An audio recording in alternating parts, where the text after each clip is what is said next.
Welcome back खवातीन और हज़रात, आप देख रहे हैं द मॉर्निंग स्टार। एक बार फिर आपको शो में खुशामदीद कहते हैं। जिस तरह के ब्रेक पे जाने से पहले मैंने आपको बताया था कि आज वर्ल्ड हेल्थ डाइजेस्टिव डे है। आज एक आलमी दिन है हाजमे का। और काफ़ी दफ़ा ऐसा भी होता है कि कुछ बातें हैं जो हमें हज़म नहीं होती, लेकिन हमें ज़बरदस्ती हज़म करनी पड़ती हैं, लेकिन उनसे आपका पेट इस तरह बाहर नहीं आ जाता।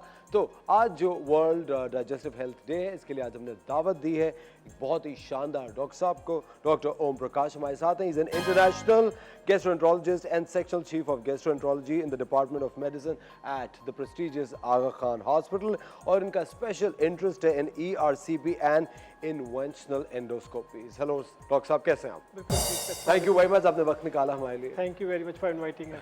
डॉक्टर साहब, जिस तरह आज हाजमे का एक आलमी दिन है और आप जानते हैं अच्छी तरह से कि यहाँ पे लोगों को हाजमे का एक जनरली प्रॉब्लम रहता है, आपके ख्याल से कौन से 3 बेसिक स्टेप्स हैं जिससे हाजमा लोगों का ख़राब रहता है?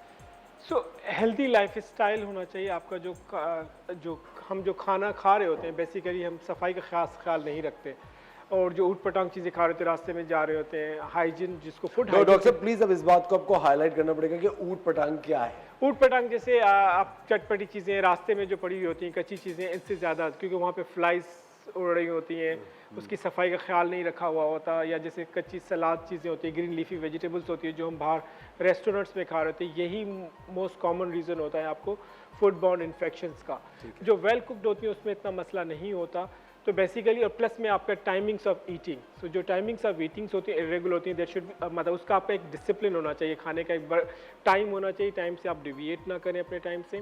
और दूसरा, आप ना खाने से और खाने के बाद आपका हाथ साफ़ होने चाहिए, हाथ धोने चाहिए, प्रॉपर्ली हैंड वॉशिंग होनी चाहिए बिफोर इस। और जब भी हम वॉशरूम की तरफ जाते हैं तब भी वॉश करना है, स्पेशली मदर्स या स्कूल गोइंग चिल्ड्रन जो उनका लुक आफ्टर कर रहे होते हैं, या घर में जिनकी नैनीज़ ख्याल रख रही होती है, उनकी हाइजीन का ख्याल रखना है कि वो बच्चों का लुक आफ्टर कर रहे होते हैं। यही मेन रीज़न होता है जो आपके फूड बॉर्न इन्फेक्शंस को ट्रांसफ़र करता है। डॉक्टर साहब, बहुत घरों में ये देखा जाता है कि लोग जो है वो ग्लास जो है, अगर आपने पानी पिया तो वो धोएंगे नहीं, और वो दूसरा बंदा भी उसी से पानी पी लेगा, तीसरा भी उसी से पानी पी लेगा बगैर धुले एक ही ग्लास को, और वो कहना ही होता है अरे कुछ नहीं होता, हम तो एक ही फैमिली के लोग। हाँ, वो उससे देखिए, अगर आपके एक ही फैमिली में तो इससे इतना मसला, अनलेस कि कोई बंदा इन्फेक्टेड है, जैसे अगर किसी को कोई इन्फेक्शन हुआ हुआ है तो फिर हम कहते हैं कि भाई इससे इन्फेक्शन ट्रांसफर हो सकता है। बट हाँ, आपको पता है कि आपका हैंड ग्लास क्लीन नहीं है तो it's better to wash it and साफ करके पीना चाहिए। बिल्कुल सही। डॉक्टर साहब, इंडाइजेशन किन किन वजूहात की बिना पे होता है? सो इंडाइजेशन एक बहुत ही वसी टर्म है, और इसमें बहुत सारी चीज़ें आ जाती हैं। आमतौर पर आम आदमी कहते हैं बद हाजमा हो गया, और जो कॉमन हम लेमैन हम जो अपनी क्लिनिक्स में देते हैं 30-40% में हमारे लोगों में अवेयरनेस की कमी की वजह से बेचारे क्लिनिक विजिट्स कर रहे होते हैं, अपना significant amount of money waste करते हैं सिर्फ हेल्थ सीकिंग बिहेवियर की वजह से।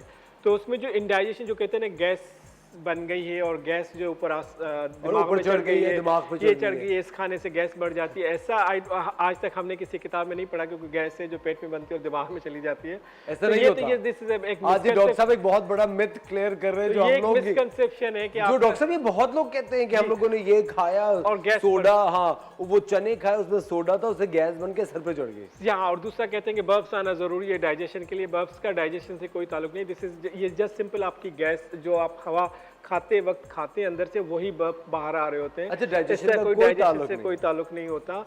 सो हाँ, इंडिया कुछ डिजीज होती हैं जिसमें आपके ये बढ़ जाते हैं, बट मोस्टली जो होता है ये कोई एबनॉर्मल चीज़ नहीं होती और ना ही कोई डाइजेशन से इसका ताल्लुक होता है।